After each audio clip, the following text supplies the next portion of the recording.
It's not just the football part of it, right? Yeah, I would even go out and say that it's going to be more about the off the field stuff than even on the field. Right. 50-50, but I think what people will soon realize, whether it's a kid going into college or people listening to this, it's off the field stuff matters more than the on the field stuff.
Hello everybody, welcome in. This is a special episode. It is episode 23 of the Underqualified Podcast. Today we are joined by former Iowa Hawkeyes kicker Keith Duncan, and it is a weird stream because it is a daytime stream instead of a normal Thursday night.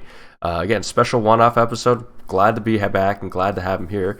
It is currently 1:14 p.m. in the Central Time Zone, and it is May 25th, 2021.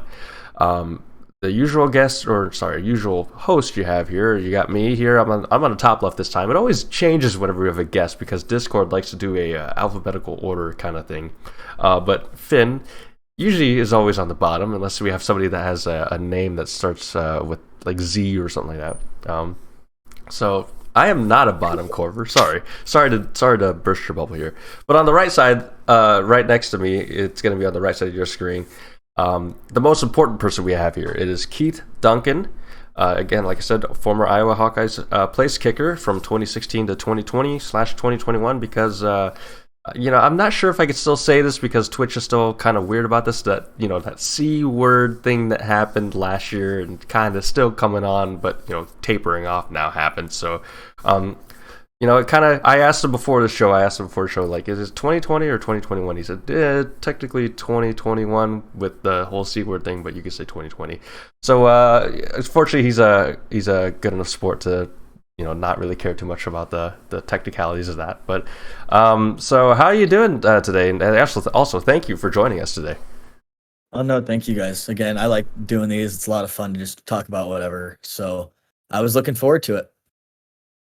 Yeah, you said you had a bean tier list that you were gonna give us. Bean tier list, yeah. So I'm a big refried guy. Oh, so it's just like refried and black. Those are the only two beans that I really go for, especially when I'm at like Chipotle or something like that.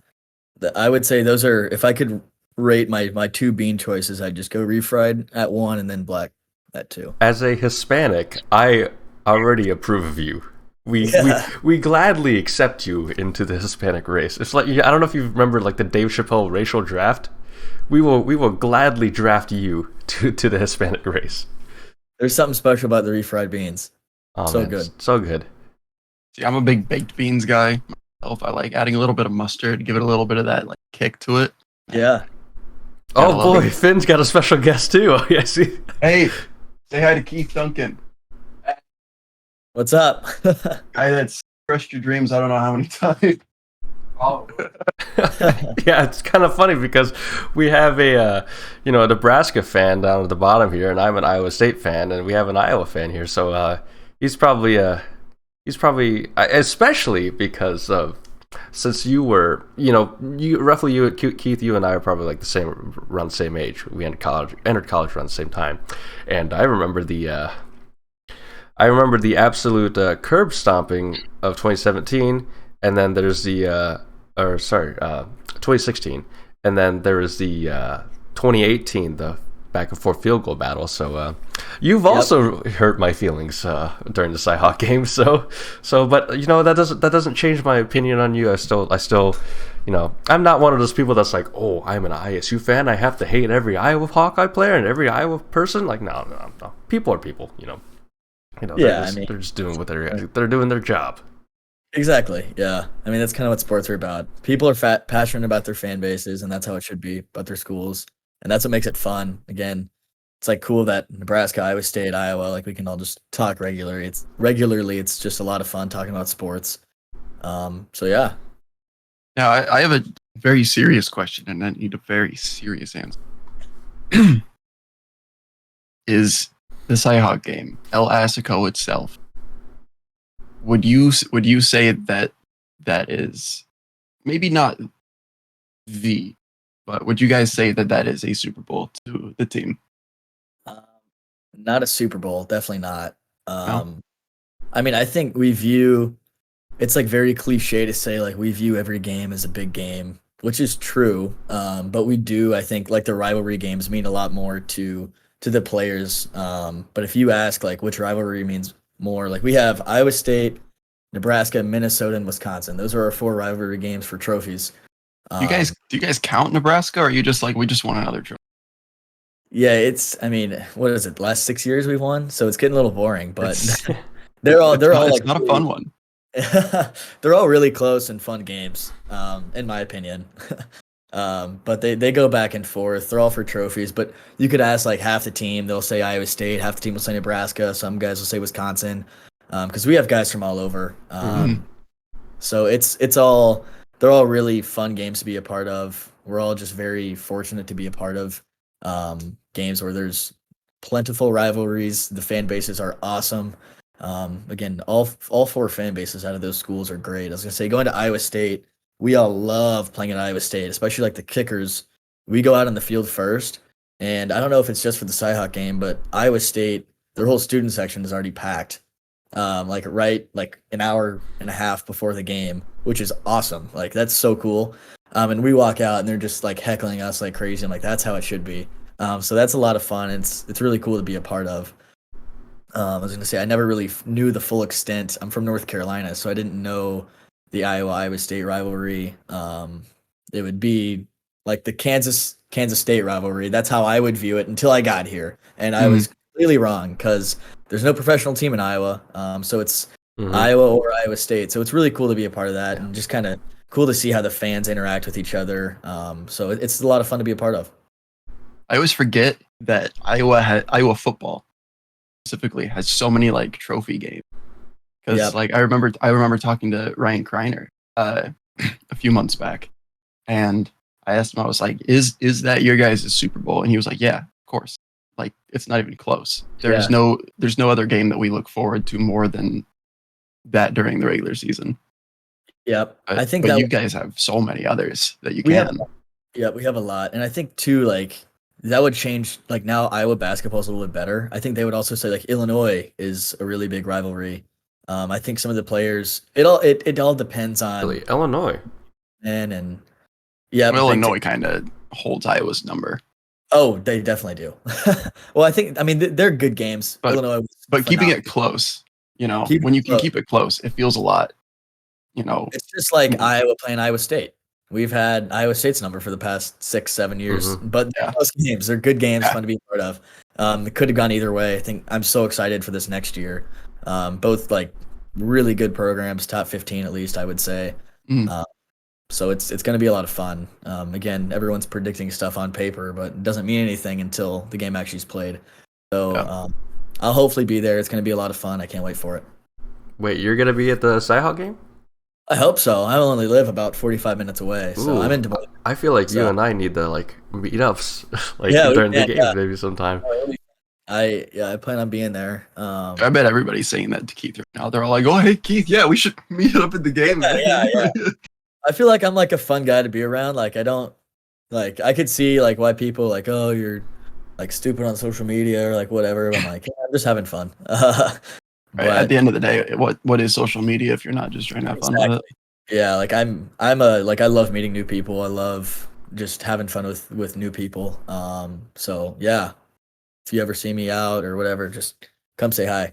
I can definitely confirm to you that like for the Cyhawk game in Ames, the tailgates are super super friendly. Like the two times it's been in Ames while I've been here, it really has been. It's shocking for me to see because the first time it was 2017 was the first time the Cyhawk game was in Ames from while I've been in college, and I was walking from the dorms and you see this image is burned into my head of a kind of by Fratland, kind of not by Fratland. There's apartments like right next to the stadium. Walking past them on a big mattress sheet or a bedding sheet says Ference has Ligma, like just hanging from the balcony. Like we see all of them when we drive in, because we drive from Iowa City to Ames. We stay the night there, and then we drive in to the game, and we drive in directly through. Like we see the white sheets, and we see we come right through the tailgates. So you say they're friendly? They're not friendly to us. That's how it. Yeah, it's not like they're like gonna physically harm us or anything. But like for example, I saw like a mom walking in a stroller. She saw our bus, turns around, the double birds come up. I'm like, oh, nice. This is gonna be fun. They're probably like that to players, but in all honesty, when you actually get down, so like, I was thinking like, oh man, it's gonna be super hostile. But then like when I walked past the Ference has Ligma and actually got down to tailgates, like everybody's having a really good time. Both fan bases are together at tailgates. It's like it was confusing to me seeing it because of how like strong the rivalry is. That's how it should be. That's how college sports should be. Yeah. Again, sports is just a way for everyone to come together and just be a part of something bigger than themselves. I was gonna say like the Iowa State kids are mean. Like when we come down the tunnel, there's like that green hill that they all stand on, and players they say some mean things. I'm like, where did you guys learn all this stuff? But props to them. I mean, they're big fans. So I think I was amazed when I get to Iowa State, right? Being from Nebraska, I had never heard crowd boo anything. Oh yeah. And people don't boo against Nebraska either, because it's just like you don't do that. Yeah. And I get to Iowa State. My first game is the 2017 Cyhawk game, which was really good game. Yeah, that was overtime. I'm pretty sure you won the game. Which I think Amir. That was the one where Amir caught it in overtime. Yeah, it was an overtime. No, you're right. Catching. He came back. Yeah. I was like, oh, man, and so many times just heard boo, and I was like, why are we booing? What are we doing? Yeah. No, it's always fun to play there. I mean, I've always said I think Penn State, Iowa State, and Nebraska are my favorite places to play because of how, I guess, energetic the stadium is. And you could definitely see throughout the years, like, the first time playing there, it was all right. It was still a lot of fun, but, like, the last time we played, it was crazy just because the football team's gotten better. They have a great program, so it's really fun to play them. So that's your, like, favorite away stadiums to play, right? Or Penn State, Nebraska, and Iowa State are definitely my favorite. Yeah. What about he likes playing them at home, Jason. Oh, that too. I was gonna ask, like, what about Kinnick? Like, do you like Kinnick? Oh yeah, I love Kinnick. Kinnick's awesome. How do you? It's just so how the fans are like a foot away. Yeah. So I've never actually been to a game in Kinnick. But I would like to see sometime a game in Kinnick because of how, like it's it kind of reminds me of Oklahoma State's stadium, where how like the stands are like really close to the sidelines. It's like really enclosed and really close. Yeah, I mean, there's been multiple times where like the fans just kind of reach over, like after I like make a kick, they reach over and like touch you on the pads. Really, they're that close? Oh yeah, they're really close. Dude, that would scare the shit out of me. Yeah, it's a lot of fun to be a part of. Let's just say if you guys go to Kinnick for a game, go to like Cyhawk or Nebraska, Wisconsin. It's a little bit more energetic than like a NIU game, but still, Kinnick's always rocking. So now, what I have to ask you then, what are your opinions on clapping on the sideline? Yeah, I mean, one, it's football. Two, the stadium's empty. Three, if there were fans in the stadium, there would be a lot more noise than clapping. And if you're really that worried about it, don't have clapping as your. I'm a kicker, so I'm not gonna. What is it like to snap the ball, like a cue or whatever? Yeah. Like, don't. Yeah, I don't know. That's my opinion. Obviously, I'm biased, but Hey, you know what? He's doing his best. Okay, he was a 4-star tight end, not a lineman. yeah. Actually, it's he graduated from my high school a year after I did. the center. Yeah, Cam Jurgens. Yeah. Sweet. Yeah. So that's our legacy that my high school has. Not our Super Bowl winning tight end that we produced in Mike Higgins. yeah. Not Xavier Oman, who had a relatively successful, like I think it was like 5-7 year career in the NFL before injuries really got him. You know, no, Yeah. none of those. Our 4-star tight end that plays center. Props to him. That's a pretty cool shift there. I mean, I was happy for him for sure, but Yeah, I like to think that his progression as a center has gone pretty parallel to Nebraska's progression as a team. Take that however you will. It's like Nebraska's one of those teams too that like they'll come to play against Iowa, so those games are always fun. But you never know what kind of Nebraska you'll get. But they're a very talented team. See, I was always amazed with how close those games were. Like, isn't like the last two meetings between Nebraska and Iowa, they were decided by a field goal? Yep. Well, this past year it was 6 points, I think. Yeah, 6 points, and then the year before was a field goal. The year before that was also a walk-off field goal. So, yeah, they've been really, really close games. The only non-close game I think was my freshman year. Freshman and sophomore year, I think it was like 40-3, and then also pretty high, I think, in 2017. But if we win, we're still happy. I don't care if it's by 1 or 50. Yeah, a win is a win. Yeah, a win's a win. You could talk about how ugly it is in the film room on Monday, but Yeah, I mean, people sometimes get upset, like if you beat like a North Dakota State or a UNI by like 10, it's like, oh, you should have beat them by 25 or whatever. I mean, a win's a win at the end of the day. So. You should have beat Louisville. Ooh. Or sorry, not Louisville, Louisiana. My bad. Oh, yeah. We gotta go ahead.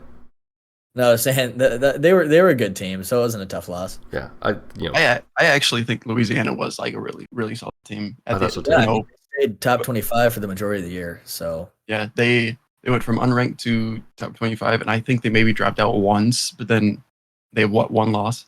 Yeah, I mean, if it wasn't for that like special teams blunder of a game, I think it would have been a blowout for Iowa State. So, but that's how it is. Yeah. I mean, when you don't have a special coach at all. Oh, you guys don't? Nope. Oh, wow. Yeah. So I think us doing as well as we have, even though it's pretty bad on special teams, is actually relatively impressive. Interesting. I didn't know that. But Louisiana actually is a really solid program in my. Yeah, they're good. They have a lot of good athletes. Yeah. And I really do hope because that would be great to start Sark off with a loss to a group of 5 school. That would be very interesting. I mean, they could be the team to do it. Again, they have a very, very athletic team, so it'll be sweet to watch that game. Unfortunately, it's just the name. The name is what everybody like. It's just like, oh, it's Louisiana. They're not good. They are a good team, but it's the name. They're the Sun Belt. Group of 6 conference. Like, so they're a good team. I mean, if they're a good team, they're a good team. But yeah, I think if you throw them in the Big 12 or Big 10. I think that was like one of those games where it's like if they played 10 out of 10, Iowa State would take 9 of them. Yeah, I'd say I agree with that too. Yeah, it was an early game in the season, I think. So we have a question on Twitter for you from Toyota Hunter Schmidt. He asked if you and Nate Kading played a kicker's game of horse, both in your prime, who would win?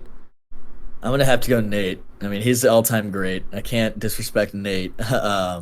He's a great guy too, but he was an even better kicker. So I'll go Nate, but you never know. I like to compete, so I'm not going to just throw myself under the bus there. But I mean, we have a great relationship. We've talked to. It's really cool to have guys like that. We have a lot of guys, former players, come in and talk to us, and just having Nate there in the kicking spot is really cool to just kind of pick his brain and even kick with sometimes. So that'd be a fun game to play. But unfortunately, I don't know if it would go well for me. I think University of Iowa Athletics needs to like put that on, and like maybe you guys could raise funds for University of Iowa Children's Hospital. Steadfast I think you guys have Steadfast. I don't remember, or if the Steadfast is in Des Moines. I can't remember. Which one? Yeah, Children's Family Hospital. Yeah. So you guys need to, I don't know, have like some sort of battle, just like a charity thing. It would be cool to have, and have people. You could, I mean, I know Iowa's already had their spring practices and everything like that, but phasing back in fans in the stands could. I mean, I don't think how much does Kinnick hold? Like 50-something thousand? I don't remember. I don't know how much. 75, 80. 75. Okay, see, that's a lot more. Something. I have no clue about Kinnick. Iowa State. Dude, Jason, how many do you think Memorial Stadium in Lincoln holds?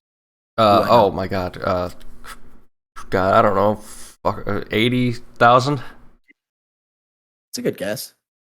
That's a better guess than. See, Kinnick to me though looks. Kinnick to me looks smaller than Iowa State, just because I think the footprint is smaller. I think that's why. Like my brain. We go all the way around. Yeah. You guys at empty end zone, and then I think the second is kind of small. But I think if you guys get a bowl, you have that massive TV thing there, so that's kind of a toughie. But I think if you guys have a bowl, that'd be sweet. They're closing off the north end zone. Oh, are they? Wait, did they take down the Jacobson building too? No, that's still there. Okay, because I knew they took down the Olsen building. Yeah, they took down the Olsen building. They're enclosing it to. I think they're doing more hillside seating, but more importantly, they're doing the connected concourses, because the way Jack Trice Stadium worked is that in order to really get across from like one side to the other, you had to either walk around, like when you were already in the stadium, you had to walk around to the south end zone through the Sukup end zone club, or sorry, behind it. You don't actually walk through it, but you walk behind it to the other side to the west end zone or west side of the stadium. Or you had to leave the stadium through the north side through the gate and re-enter, kind of like walk around the. I believe you had to walk around the Bergstrom Athletic Building and go in that way. I think I can't remember for sure, but it was kind of weird. So that's the entire, like, they're enclosing it off. It's kind of, my brother when he first saw Jack Trice Stadium, he kind of said it's kind of starting to look a little bit like the Horseshoe, Ohio State, kind of what they're doing, like kind of like a enclosed U-shaped kind of deal. That would be really cool and really loud. I just wish they would fix their audio, because there's only speakers from that, that big screen with the building, where the band is. Like, wait, you guys, wait, we have speakers there? Yep, those are the only like speakers that are there. UNL doesn't.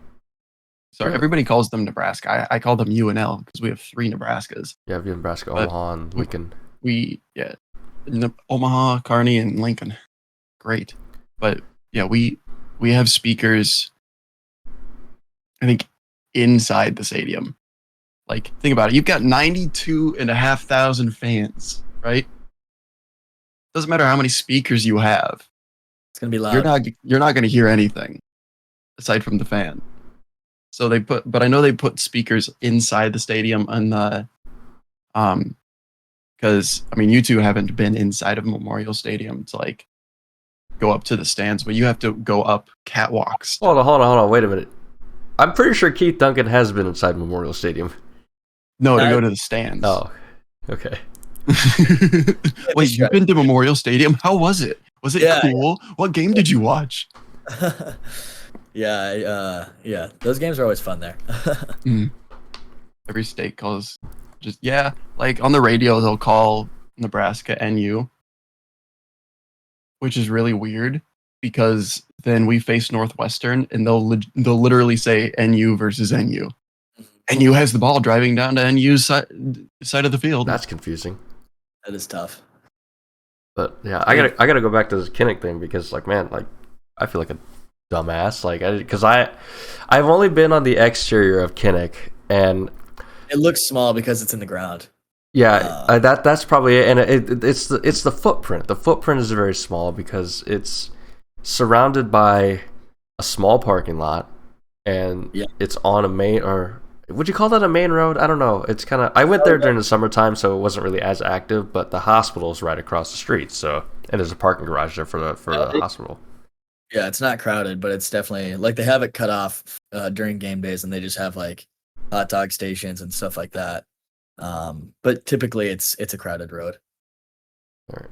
So I want to transition now. Let's talk about for both me and anybody that watches this later or is watching it now, your future endeavors, or not future, but like whatever you're doing now. I hate the term future endeavors because like it's every time like after you, like it's like if you get fired from a job or that they say best of luck for your future endeavors. Like It's like a negative I connotation. know, but I can't think of a proper wording here. But like, so What a seamless transition. You started your own podcast, and you've started your own, you called it a hobby or a side gig, and now you're thinking about turning it into a business. You want to talk about those? Yeah, so the podcast and the blog that I'm doing all kind of go into my kicking program that I started, which is Keith Duncan Kicking. Also have a website, keithduncankicking.com.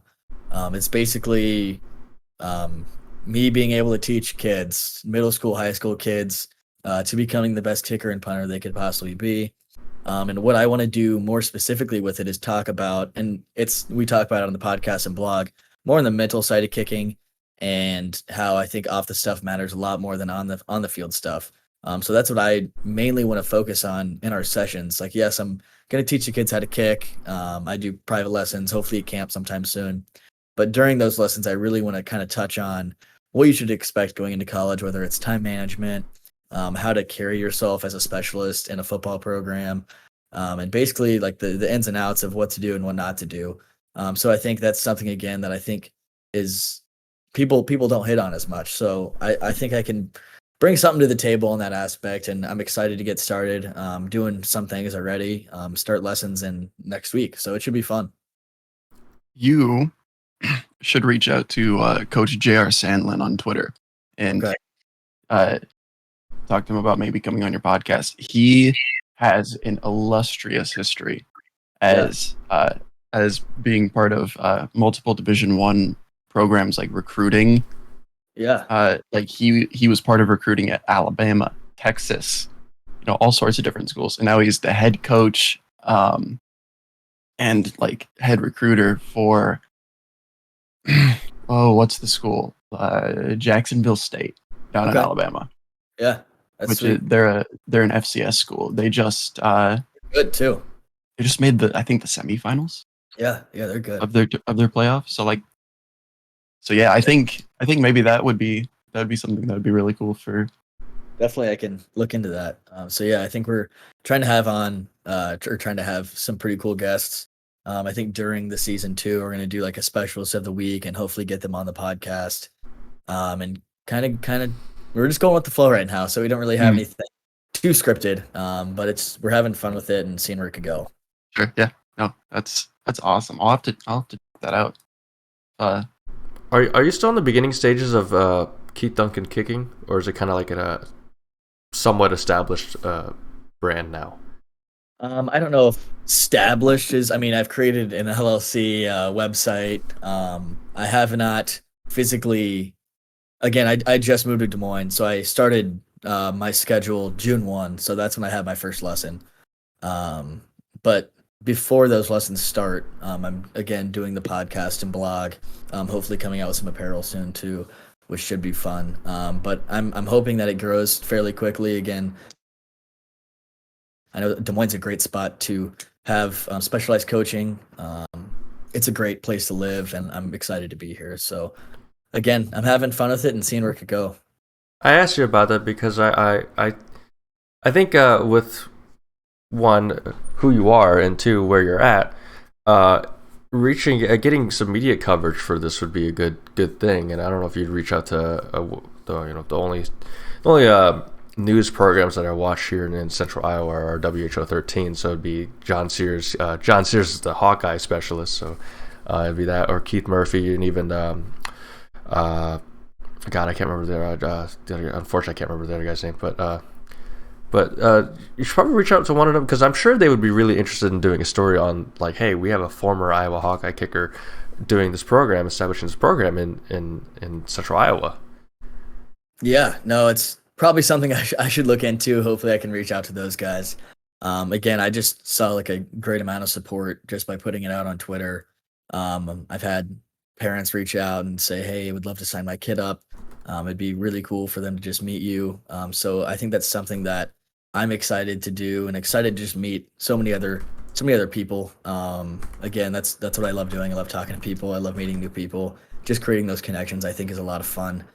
So hopefully I'm reaching out to some high schools, maybe contacting with them and maybe doing a partnership with them in the future. So again, the process is going to be fun. So it's just hopefully it grows quickly, and I'm trying to do everything I can to make that happen.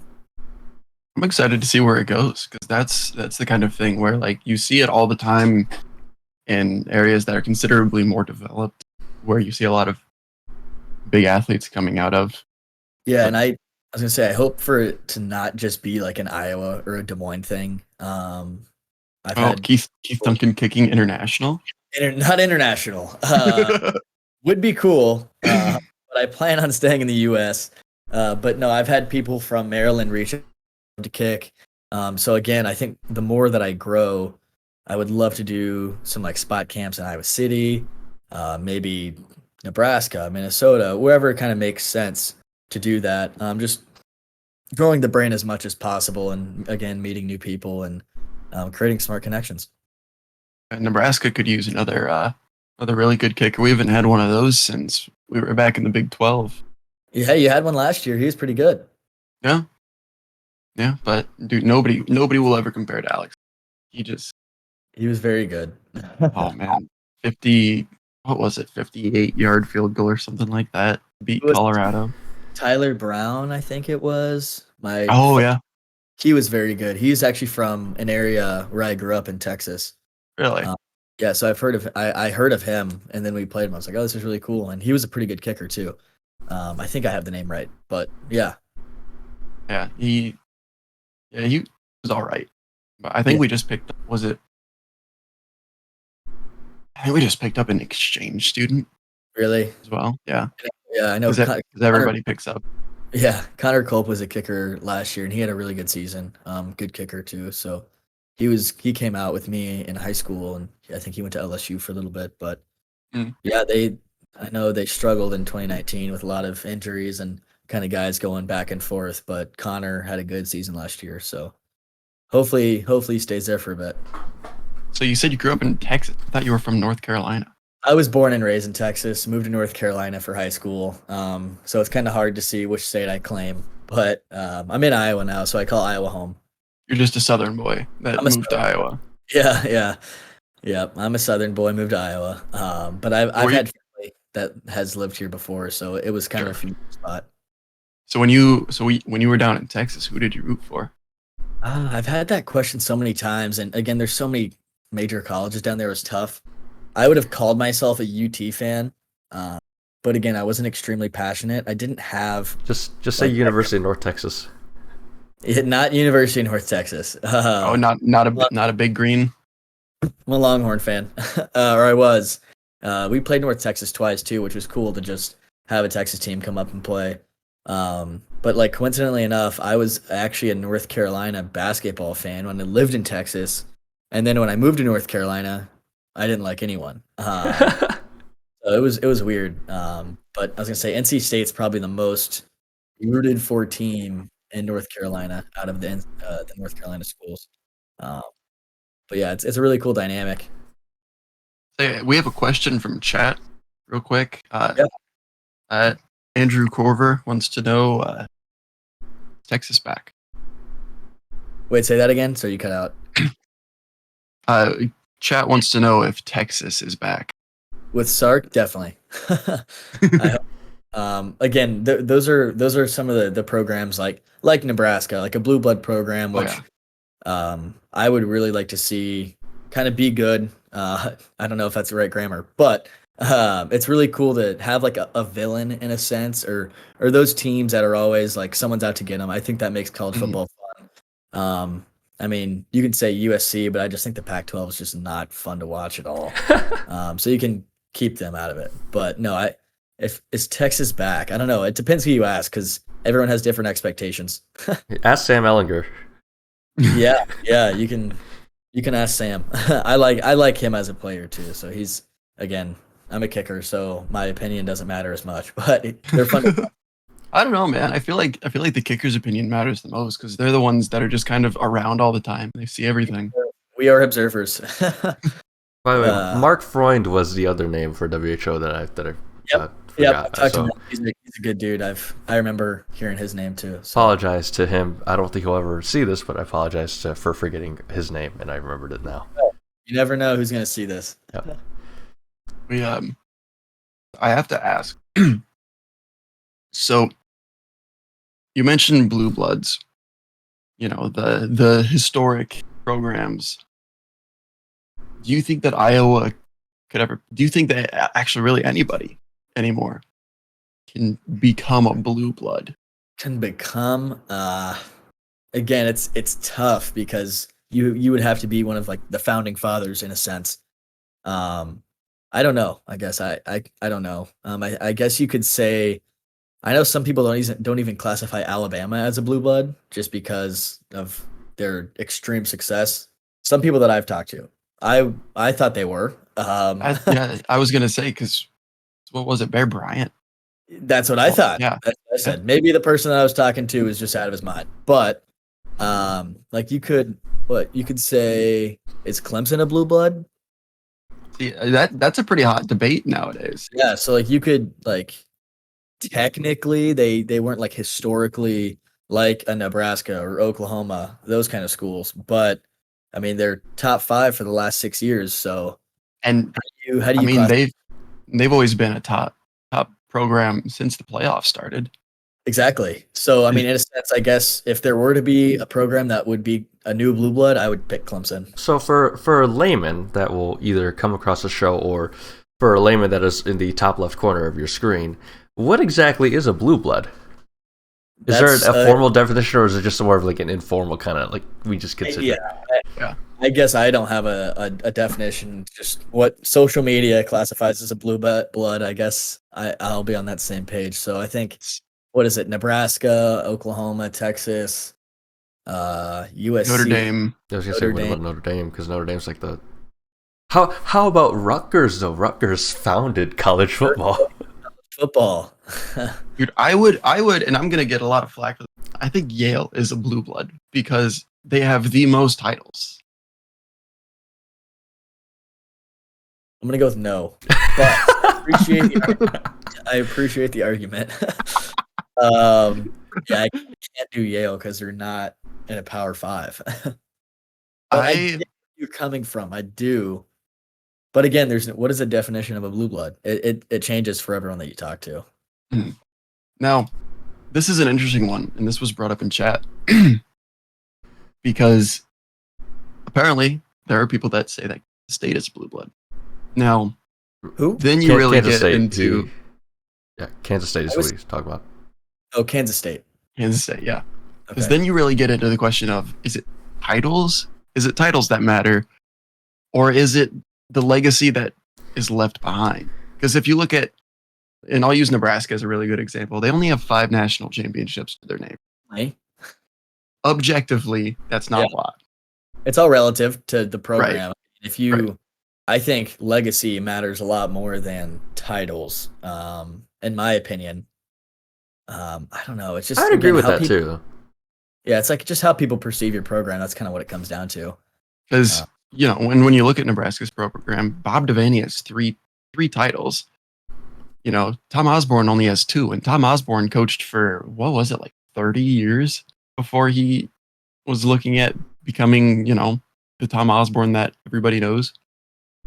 But then you've got Bill Snyder for Kansas State. Exactly, and Bill Snyder was a Hayden Fry guy with Iowa. So yeah, Bill Snyder was there forever. Yeah, so I mean, it's an interesting debate, but I don't know if there's a right answer. Man, and then the question also becomes: is Oregon a blue blood? No, is there fleeting success that they will see every few years enough to really say, oh yeah, they're one of the top programs that you could always look at and just expect success? Yeah, I mean that's tough. It's again an interesting conversation, and I definitely don't have the right answer because I think it changes per person. But I would say no. When you talk about legacy, it kind of reminds me of like, at SMU, you talk about how legacy matters more than titles. Like no amount of titles is gonna like remove that stain that SMU had, where they had the death penalty in what was like the 80s. I don't remember when exactly it was. So like 90s, 90s because the NCAA dissolved the conference as well. Mhm. Yeah. See, like you could love SMU like now or whatever at that, but it's still like it's just they got that black mark on them. That's just like Definitely, and I think it's just gonna take time to heal, just like everything else. But yeah, Dude, I love how Arkansas goes from being in the Southwestern Conference where they're buying all of their players to the SEC where everybody else is too. it's a tough market. It's like Yeah. I want to ask about that. Like it's no secret that these top programs are buying their players. Whether it's directly or however they're doing it. But do you think that that's kind of a scummy thing to do, or is it one of those things where it's, well, if everybody's cheating, is anybody really cheating? I think you'll see that change when NIL passes. That'll change a lot. But I have never witnessed it in Iowa. Right. I'm not saying that like Iowa is one of those. Yeah, no, but I think it's again as a conference thing. Like if you see, everyone sees the SEC and they're known for paying their players. So again, I don't know just because I have never heard of a person getting paid. But everyone thinks that it happens a lot. But again, I have no idea, and I think it'll change with NIL. It's gonna make recruiting a lot more interesting. So Now that leads me into an Iowa related question. Do you think that Kentucky paid CJ Frederick? no, I have no idea. I would say no. I've talked to CJ a couple times. He's a great dude. So No, I love that CJ. doesn't mean I was gonna say just because he's a great dude doesn't mean he couldn't have got paid. Right. But I would say I mean, I don't know. I have no idea. I'm a fan of I'm always somebody that says, if you're gonna be a bag chaser, do it. Go get that bag, man. I can't you only have so long. For sure. Yeah. And I love CJ. Like contrary to what people probably think, I love a lot of the players on the Iowa basketball team. I mean, Joe Wieskamp's my dude. I would do Luka Garza, insanely good college basketball He's player. like seriously one of the nicest people too. And then great. Joey T, love Joey T. I still think it's I'm an ISU fan, but damn, like you can't deny like how frustrating that is for I think it was Garza, Wieskamp, and I think maybe Toussaint had a couple points too in their loss against who they lose into the round of 32. Garza and Wieskamp were the only starters that had points. Yeah, see, like that's just I'm not one of those proponents. I was actually rooting for Iowa to make it to the Sweet 16 and probably the Elite 8. I was, you could ISU fan base can attack me all they want. They could say you don't deserve to have your background that you do for saying that, but I was. That's typically how it is. I mean, if you're like an Iowa fan, like I think, like I root for Iowa State when we're not playing them for football, just because I like seeing one, the rivalry grow. Two, I like seeing the state of Iowa get more publicity, and I think the program at Iowa State's phenomenal. Matt Campbell seems like a great coach, and I think it'd be really cool to that's one of the things that we've talked about, like specialists. Like we have a lot of time, so we think of like theoretical questions. Like if you could pick 3 schools to spend a month at, where would you go? And I think Iowa State would probably be on my list. Really, even though they're not known for special teams? I mean, I just not even about like the performance side. I just I'm interested more in the culture side of the team. And I think Iowa State has a really good culture. A really good campus too. Campus is really pretty. Yeah, and again, I have no idea because I've never been inside the building. But just kind of seeing from outside in, I think Matt Campbell does like a really good job. So I think it'd be really cool to kind of experience that. No, I was definitely rooting against Iowa, mainly because head coach of Oregon grew up like 25 minutes away from where I'm sitting right now. Oh, really? That's Yeah, he's from Wilbur, Nebraska. You know, and he was the head coach. It's very Czech, if that explains anything. Okay. And you know, he was the head coach of Creighton before McDermott went there, and so you know, I feel like I'm obligated to root for Oregon basketball. Yeah. Plus, there was a very fun program to watch, in my opinion. Ball, is that his name? That was there. Hmm? Am I right there? Ball. No, he went to Texas, didn't he? Oh yeah. Who am I thinking of? Mo Bamba. No, Obama was. Maybe it was Bol that was at Oregon. Bol College. But I remember, wasn't there like a 7'4" guy that was at Oh, Oregon? it was Bol. Yeah. Yeah. Right. Yeah. Right. What was I thinking? Mo Bamba was at Texas. Yeah. Yeah. No, I was definitely thinking of Mo Bamba. That was like 7'8", and they're massive. These guys are bananas. Yeah. I genuinely believe Garza, is a great player, and that's why he's like, it's just greatness like Garza. And unfortunately, I don't think he'll get drafted by the NBA just because of the way the game in the NBA has changed. But man, like, it's so frustrating for me to, and I'm not even an Iowa fan, but it's just so frustrating for me to see, like, you put up that many points and. See, I think I disagree with you there. Like, I think he will definitely get drafted. One, because his work ethic, and two, he does everything that people don't want to do. I think he's okay with getting hit and stuff and still playing. I think that's what he likes. And he can shoot. He is pretty good under the rim. Like, people talk about athleticism and all that stuff, but he finds a way to be in the right spot and scores too. And I think he's a great guy. So I'm fingers crossed. I hope he gets drafted. I hope he does too. Yeah, because I'm not a basketball guy all that much, but I know he's a really good guy and deserves it. So, see, I don't think he'll get drafted. I think he'll get signed. Yeah, I think he'll get signed, but I don't think that he'll get drafted. Yeah, mainly because, and like you said, he can shoot, but he's been a center for how long? So I feel like until he can show that, like, now he has that range, like everybody else, that's his height. I mean, he can pop threes, like pretty good. He can. What was it? He was like 5 for 5 on threes one day. Yeah, like that was that was stupid. Yeah, I mean, yeah, you could put him up there as one of the top 3-point shooters on the team too. He's pretty good. But I think he'll have an uphill battle just because of, he's not as athletic as these guys that are his size in the NBA. Yeah, I mean, I hope he just kind of becomes his own unique player and just kind of balls out. I think that's what he has to do, basically, because he's 6'11". I'm not sure. I know or not. No, he's shorter than Kriener. That's right. He was like 6'9". Okay, which is we have a Mexican restaurant, like it's kind of like a Qdoba Chipotle Pancheros. It's called the Stella in Iowa City. It's so good. But I saw him there one time and he's like looking down at me like this. I'm like, oh yeah, you're really tall. And he goes, Keith, what's up? I'm like, oh, hey. He's really tall. Sitting on a Skype call with Ryan Kriener. I'm 6'4". I'm not short. Yeah. Like sitting on a Skype call with Kriener, I felt small. Oh yeah. Because he's 6'11". And I was like, he was my next door neighbor in the dorms. Really? So yeah. I love Kriener. He's great. Absolutely. Awesome. He was it when we had him on, he was ready to just like start coming after us. He was like, I had stuff written up. Really? Just in case you guys were doing nothing but cracking jokes the whole time. That's funny. And then we had actual conversations, and it was a great time. He's a competitive dude. He's really fun to talk to. Good player too. So I think he's playing pretty well. He just got named to the first team, all conference or whatever for his EuroLeague. Yeah. No, I know he's playing pretty well over there. I see his Twitter sometimes too.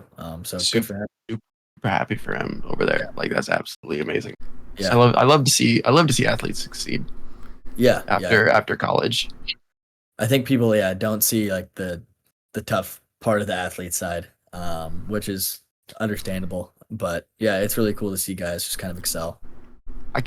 One player that I really want to see excel is I really hope that, because Wieskamp declared while keeping eligibility, if I remember correctly. And yeah. I think he's going through the process right now. I don't know if he's coming back or if he's going, but I really want him to get drafted. I think that he would actually succeed super well. Yeah. Again, I know absolutely nothing about basketball or the process. I just see him play really well. So I'm kind of with you there a little bit, Keith. Basketball is not my primary sport that I pay attention to. Basketball guy. I hate watching the NBA, but I cheer for the Hawks when they're on. So that's kind of the Atlanta Hawks. Well, knowledge. The Atlanta Hawks or the Iowa Hawks? Guys? Yeah, the Iowa Hawks. Okay, I was about to say, because if you're cheering for Atlanta, I'm sorry. No, like I hate you for the week.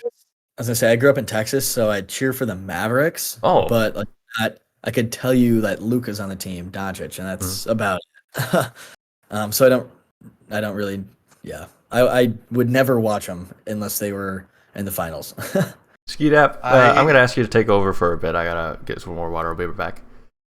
Sure, I got you.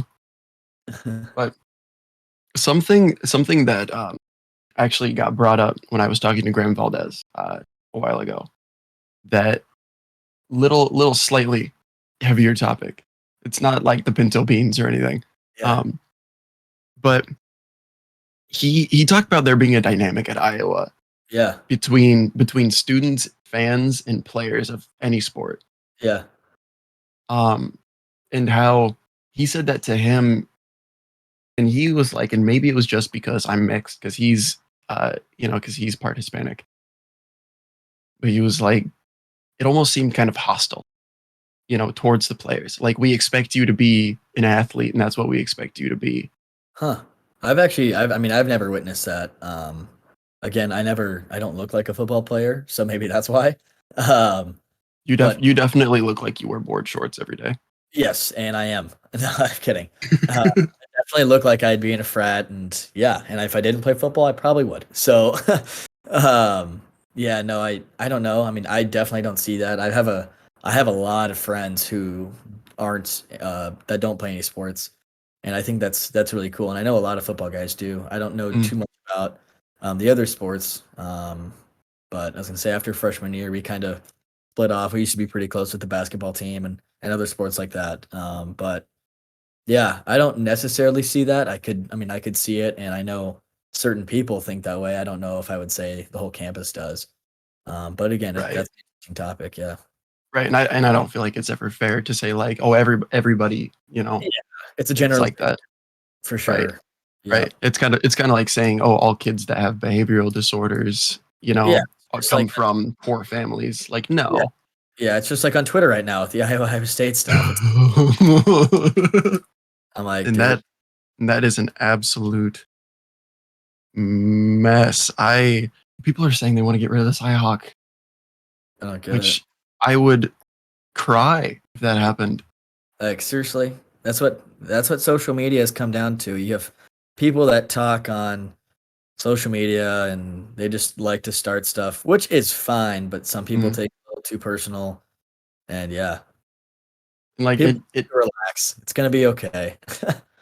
Like, I mean, and I'm somebody who most of my followers, actually, I think I have more Iowa followers than I have Iowa State followers. Which is unfortunate for me.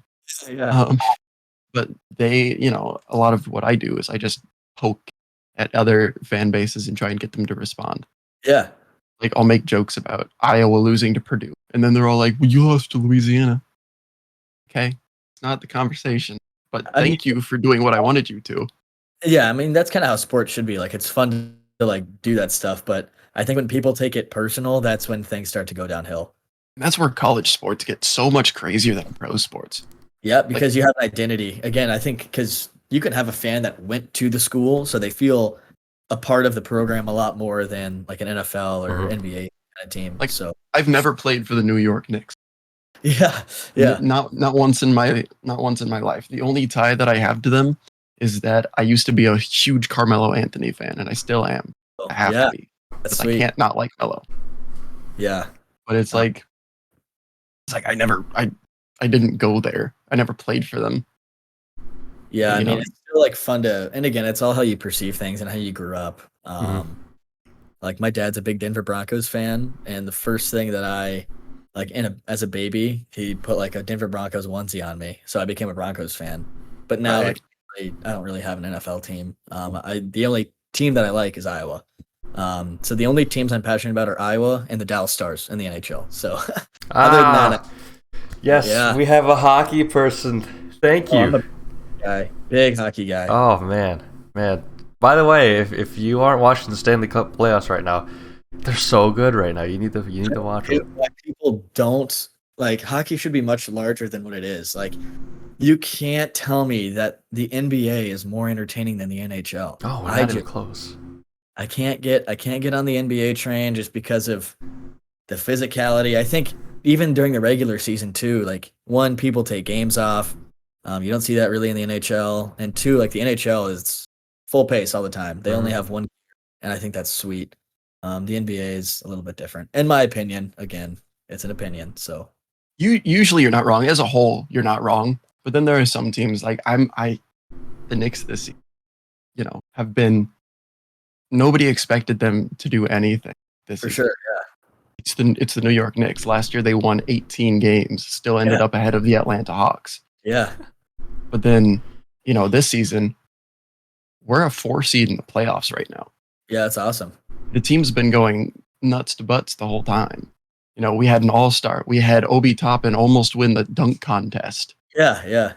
It's really like all of it's just incredible. But we're not the norm.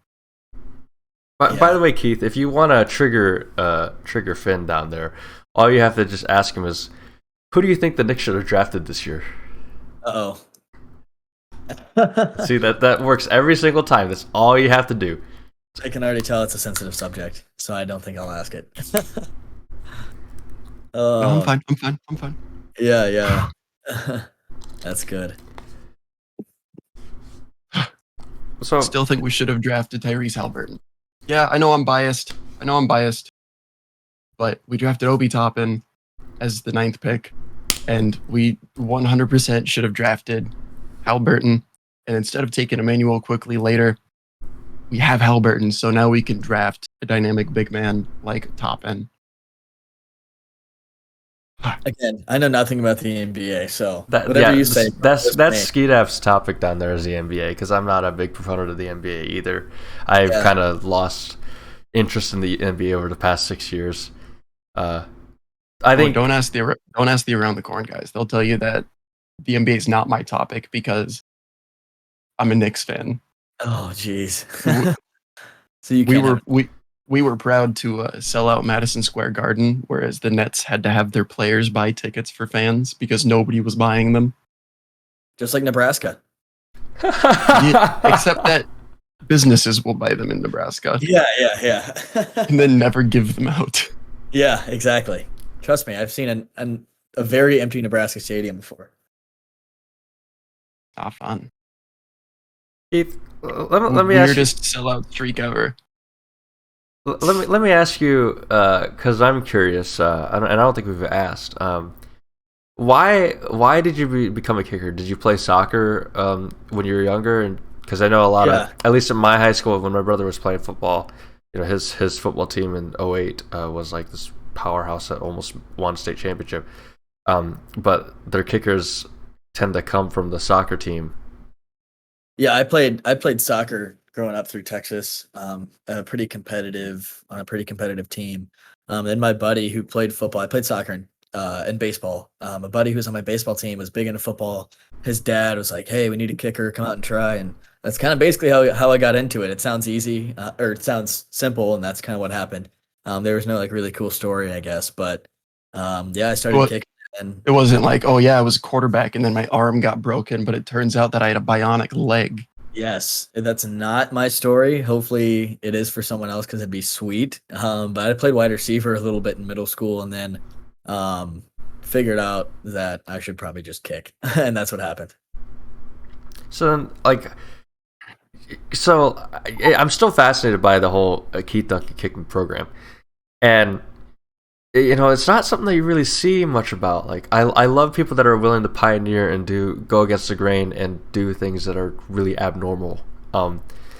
And you focus on the mental game, and that's something that I don't think a lot of people either casual or hardcore fans understand that kicking is a mental game. And everything. I think, yeah, like just how you said that, like even being a quarterback or a linebacker, like that's really mental. I mean, as a kicker, you have more time to think about the rep that you could get just because you're sitting on the bench a lot more. But even like during the week, there's a lot that goes into it mentally, or more mentally than physically. So that's something that, again, like I think I'm very passionate about, is kicking and the mental side of sports. It's a really cool subject, and I think once you master that or become more mature with the mental side, you're just going to see yourself go like that on the physical side. And again, I think that's really cool, and hopefully something that I can get across to the kids that I start coaching. Was there a turning point or anything, like why did you decide, or not? Sorry, not why did you decide, but like what in your career did you realize, like, man, I need to get better with the mental game, or was there a point that like you realized that you needed to focus on it, and did you see any results? How did you focus on it? Yeah, it feels like it goes into like the fear of failure thing. Whenever I like went out to kick a ball, like my freshman year, I was like, oh, I hope I don't miss. And then I'm like, wow, that's probably not the best way to go about things. Hoping something bad doesn't happen. So I got with our sports psychologist and wrote down some like mental cues and a routine, and that helped out a lot. So then going into my junior year, my mindset was, I'm going to make this kick. So it was less about myself and more about the team. That helped out a lot too. I found myself as a freshman, just because, again, I was a freshman. I had no idea. As a freshman, I was like, oh, like, did I make this kick? Like just looking at my stats and comparing. So I think comparing is the worst thing that you could do as a player. I always forget about, like, teams have sports psychologists, and I know Skeetup would know better than me because he's worked with you have worked with the actual athletic programs, haven't you, or shadowed? Yeah. So yeah, he's more of the sports, like, science side of it, so he would know. And I always forget that that they have sports psychologists, and that would really help with that. Oh yeah, I mean, again, I think some guys don't utilize it, which is just a big mistake. I think the sports psychology and sleep is the top things that you can do as an athlete to really differentiate yourself from other people. So it's really cool to see that. And again, I'm like really excited to start this program. So it's going to be up and running soon. So I can't wait, but June 1st, right? June 1st. Yep. June 1st. I think I may have to hop off here too. My roommate just got home, and I don't want to have you guys hear anything that he says. goes in and just plays COD instantly and starts screaming as loud as he can. Oh yeah, we all know how COD lobbies are. Oh yeah. No, I absolutely appreciate you agreeing to come on with us, Keith. Oh yeah, no, it's fun for me to do this, and would love to do this again. It's really fun to just talk about sports and the dynamic of all these really cool things. So again, I appreciate it, and it was good talking to you guys. We're always happy to have prior guests back on the show, and hopefully someday we can have like a super mega show where we have like all of the guests come on. But yeah, really appreciate it. Thank you, Keith, for joining us. Be sure to follow Keith on Twitter at KeithDunk3. That's KeithDunc3, and also check out his kicking program. It's let me bring it up here. It is KeithDuncanKicking.com. I will be sure to drop that in the chat here. You got the .com even. Whew. Yeah, it's pretty simple. It's hard to forget the website, so I tried to make it as simple as possible. But yeah, I got the .com. There you go. No, we absolutely appreciate it, and we wish you the best of luck in your future endeavors. Yes. All right. Thanks, guys. Yeah, you have a good one, man. Too. Ladies and gentlemen, that was Keith Duncan. Just such a great guy to talk to. Absolutely enjoyed that. Yeah, I DM'd somebody yesterday, and he told me that Keith Duncan's a pretty cool guy, and and I don't know if I expressed it to you, Finn, but like, yeah, I was like kind of like anytime we have an athlete, I would consider pro athlete. If you're in college, you're like semi-pro, kind of almost there. You're somewhat of stature, so yeah. I'm not used to talking to people of that. And so, yeah, it was actually Corver I DM'd, and he said that, he's pretty cool, and that kind of made me, a little bit more easy or relaxed about things, and that's what I think I'm steadily learning, that with every person that we have on there, no matter like how big they are, that they're pretty cool, they're pretty, like, they're humans, and sometimes we forget that, athletes are humans, they're just people too, so. And, so far, we haven't had anybody that's tried to big time us. So. Yeah, that's not going to happen with every single person. Not every single athlete's going to be that way. But like a lot of the people that we've had and we've talked to so far, and granted, we've only talked to 2 athletes. I think, was it 2? Yeah, 2 athletes. Dylan and Keith. Yeah, but they've all been pretty cool people. Well, and Dr. Sai is so much bigger than. Yeah, that's true. Like, that's ridiculous. He works with Evil Geniuses, Cloud9, and 100 Thieves. Like, come on. Can't forget about esports too. Esports is also a sport.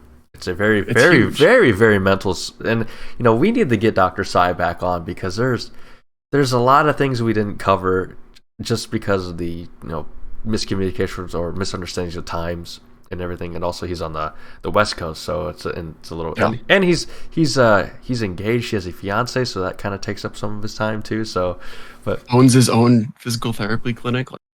Yeah, he's a busy man, but like he's got a lot of great info to say. And that's something that I think going forward, that this is why I love this show, is that we get to talk to pretty much anybody, and we get to learn so much. Like, I think there's only been like maybe 1 or 2 shows where I've like, man, what did I get out of this? But like, I won out of 23. So like, dude, the first episode we got nothing out of. It was just like, it was our pilot, like, test episode kind of thing too. we didn't really know what exactly we were yet. We didn't exactly know what we were going to be. I think we've kind of figured out, like, we are it still stands, our original idea stands from the beginning. Like, we are a variety podcast. We talk about anything. Yeah. But I think it's become more emphasized that we didn't really realize at the beginning until now. That is a very, very laid back, kind of like, it really is like round table conversation, is if you were sitting in the same room, sitting at the same table, just having a conversation. Nothing, it's super, super informal.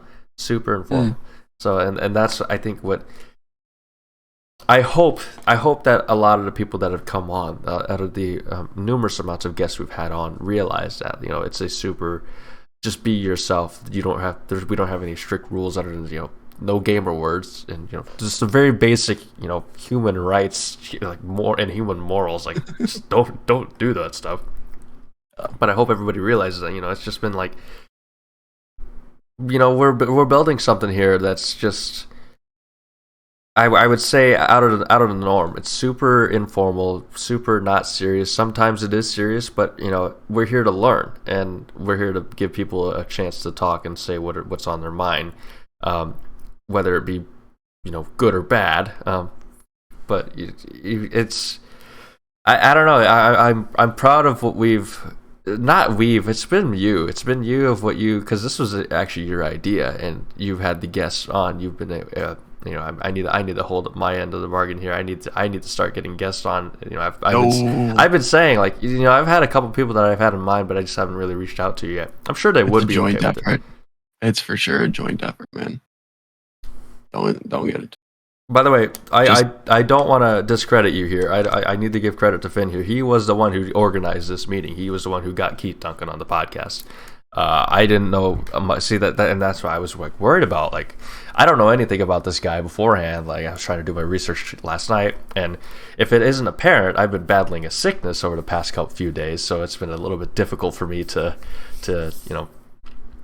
honestly, this bed that you see behind me, this is the first time it's been made in like 3 days, because I've been in bed like probably 20 hours a day just trying to recover from this very severe cold or sinus of infection that I have here.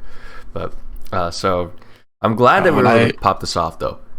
When I learned that a ton of people had been messaging Keith, telling him that it would be very bad for business to go on around the corn, I was like, well, I've got to figure out a way to salvage some kind of anything from this. So I talked to Ryan and said, hey, would you be cool with this? And he was sure. So then I reached out to Keith, And yeah, we were finally able to get it set up. Like you said, he just moved to Des Moines. He just got Wi-Fi last night. So if he got absolutely Mediacom, we're not sponsored by Mediacom, and we probably never will be sponsored by Mediacom based off of what we say about Mediacom. If he has Mediacom, pretty lucky that he didn't drop out on us.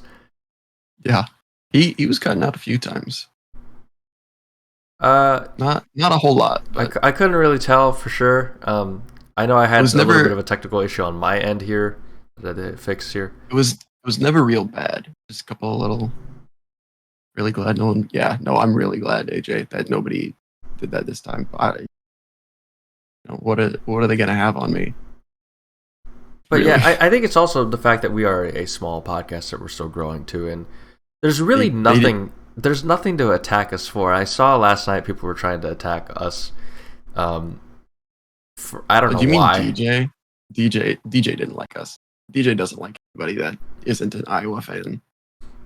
I found that apparent last night. I was like, yeah, dude, just chill. Like it's one. I'm not a. Also, I think also a lot of people. Ross didn't understand Joe was joking when he said that my parts suck, which my parts do suck. You absolutely carry this.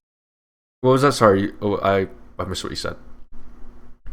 What was it? Joe made a joke like talking about how you carry the podcast because my parts. Yeah, it's clearly a joke. Suck like DJ. Like it was a joke. Yeah. I don't disagree with the joke because you absolutely do carry. But stop.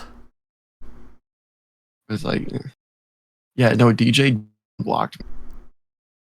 He blocked me after he tweeted something that was very worrying.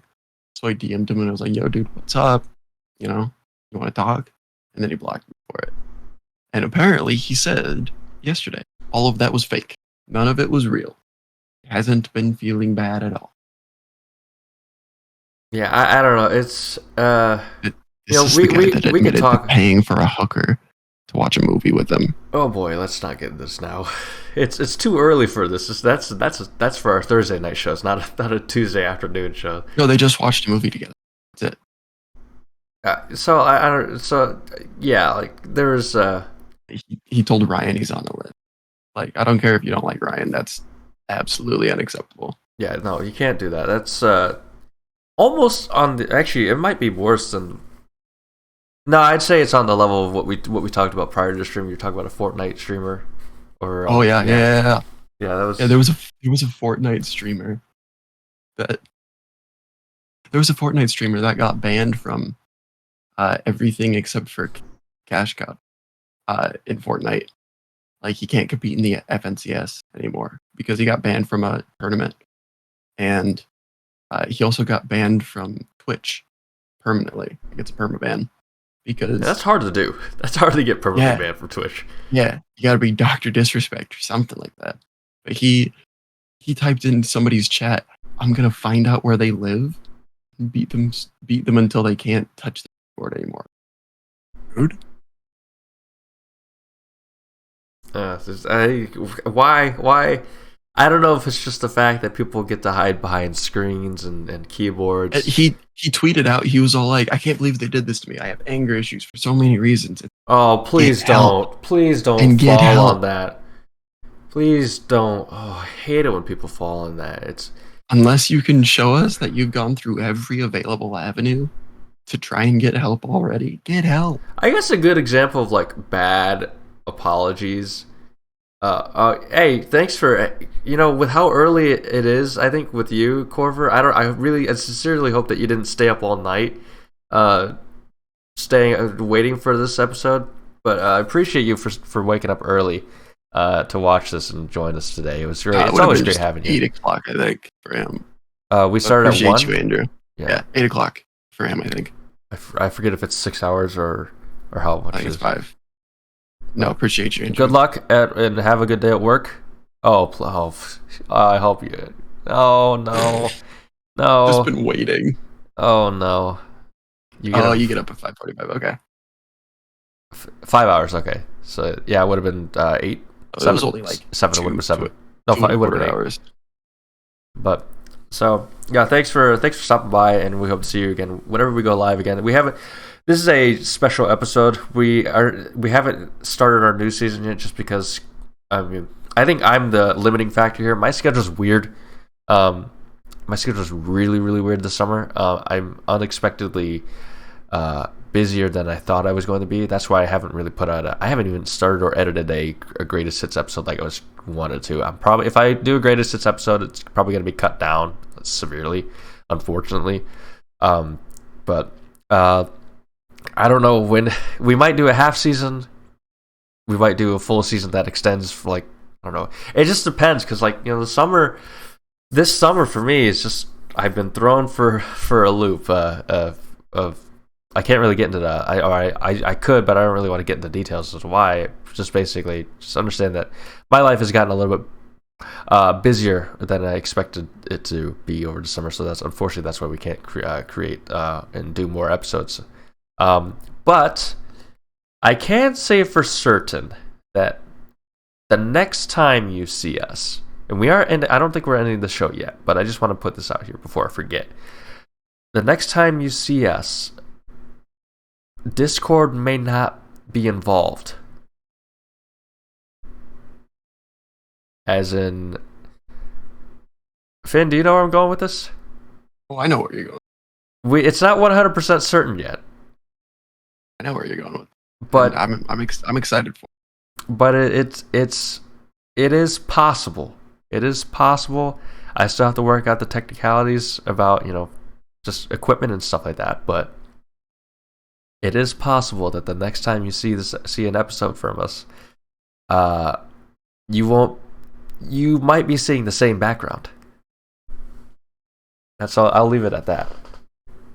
But with that, folks, my anime of the week is actually the Dota Play Annie Major, an anime-themed Dota Major. That's on Netflix, right? Nope, that's the Dota anime, Dota Dragon's Blood. Okay. No, this is a major tournament, like a Counter-Strike major. Okay. But it's anime-themed, because why not? Starts June 2nd, for those of you that are interested. But anyway, with that, Jason, final thoughts? Final thoughts. I guess I will get into this. Sports Twitter yesterday was bad. I'm gonna, you know, we all know or not all of us, but I'm gonna try and not sugarcoat this as much as possible. There was the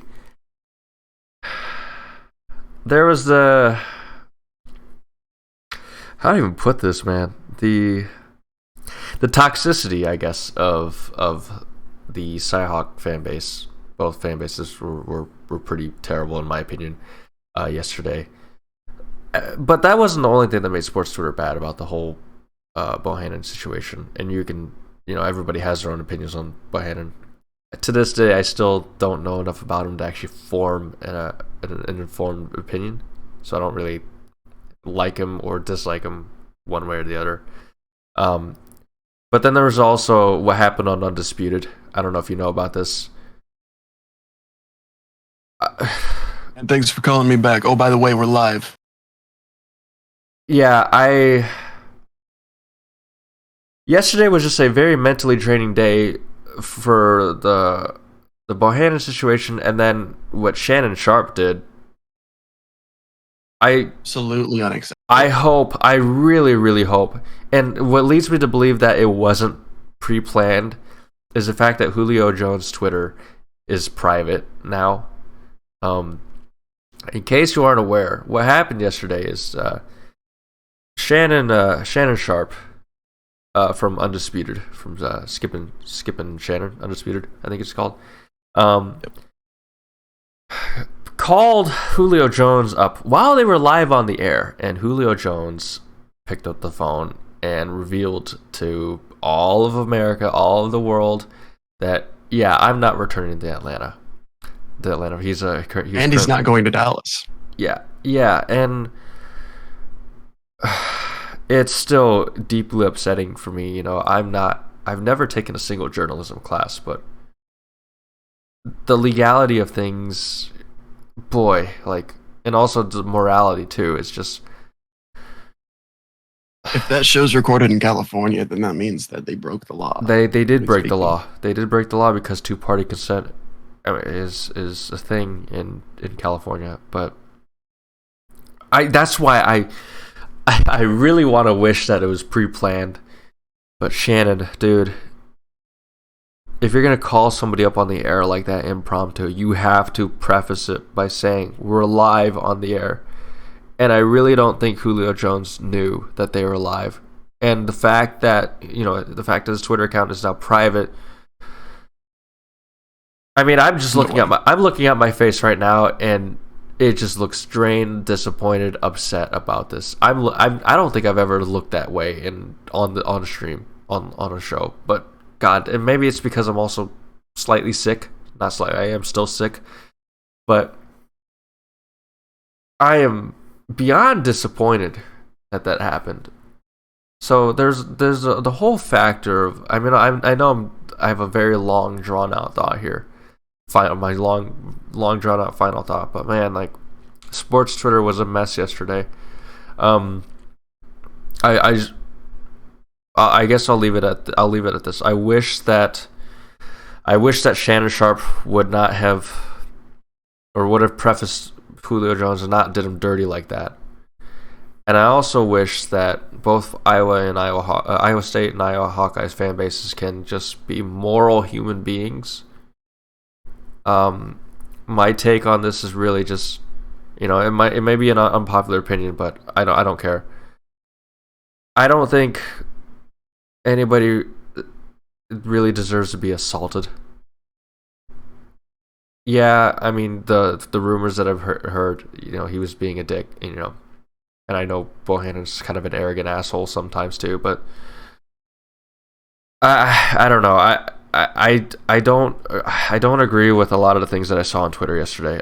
It was bad, and I do better. I guess both fan bases do better. We need to do better. We need to do better as people. It boils down, put aside the whole, they represent Iowa State, they represent Iowa, they represent Nebraska, whatever. Put that aside.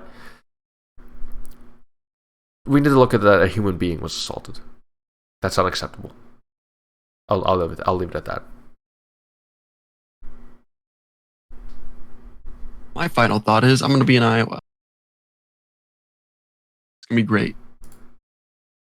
If anybody would like to meet up, message me on Twitter. Use that. Will you be in Ames? With that, I will be somewhere, sometime. That's all right. We'll just leave it at that. All right, and with that, folks, we thank each and every one of you for tuning in at twitch.tv/33. We appreciate anybody that's watching this on YouTube at youtube.com/letters, with that, we will see you around. Yep. Roll clones. Be sure to follow us on Twitter. Follow if you haven't. If you're new to the channel, follow the channel too. Also follow us when his channel is reinstated. Follow Skidap TV on Twitch too. Partner over here. He streams a lot more frequently than I do. He actually streams content in games. So if give it a follow when it's reinstated. Check within the next week. Search it up on Twitch, and also don't forget to follow him on Twitter also at Skidap. And yeah, so let's do this again. Finn. We'll see all you beautiful folks later. Roll clones. Roll credits. Bye bye, everybody.